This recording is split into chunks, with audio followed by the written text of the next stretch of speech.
Investigators thought they had seen everything, but this case made them stop and start over. The crime scene was quiet. Too quiet. No signs of panic. No forced entry. No obvious mistakes. Yet someone was dead. At first, detectives believed this would be solved within hours.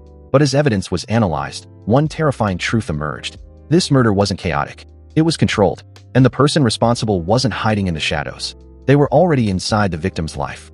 What investigators uncovered next shocked even the most experienced detectives in America. Some murder cases are solved quickly. The evidence is clear.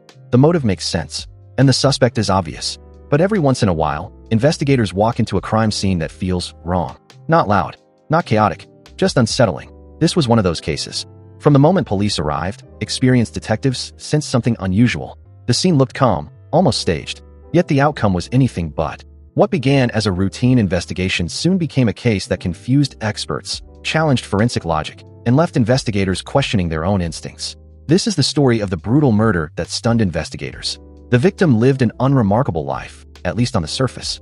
No criminal history, no public conflicts, no record of threats or dangerous associations. They followed a predictable routine. Work, home, sleep, repeat. Friends described them as private but reliable. Neighbors barely noticed them. And that's exactly why the case shocked everyone. There was nothing about this person that suggested they would become the center of a homicide investigation, which raised the first major question.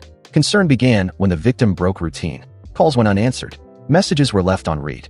A normal habit suddenly stopped. Eventually, authorities were contacted. When investigators entered the location, they immediately felt something was off. There were no signs of nothing overturned, nothing visibly damaged.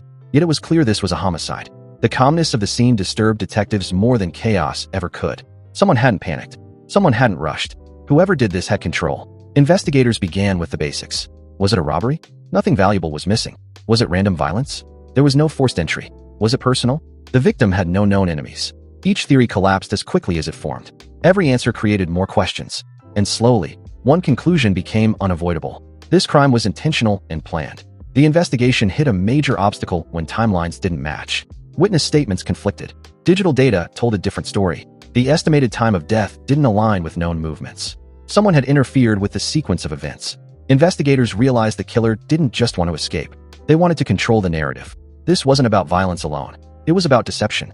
Attention shifted toward the victim's inner circle. People who had access. People who knew routines. People who could enter without suspicion. One individual stood out. Their behavior wasn't illegal, just unusual. Statements subtly changed. Details were inconsistent. Emotions felt rehearsed. Still, suspicion alone wasn't enough. Investigators needed proof. The breakthrough came from re-examining something small. Not what was found, but what was missing. A detail so ordinary it had been ignored. Once noticed, everything made sense. The method, the timing, the motive. It explained why the scene felt calm, why there was no struggle, why the crime confused everyone. The case finally had a direction. When confronted with the evidence, the story unraveled. Not dramatically, not violently. The truth shocked investigators, not because of brutality, but because of betrayal. This wasn't a crime driven by rage.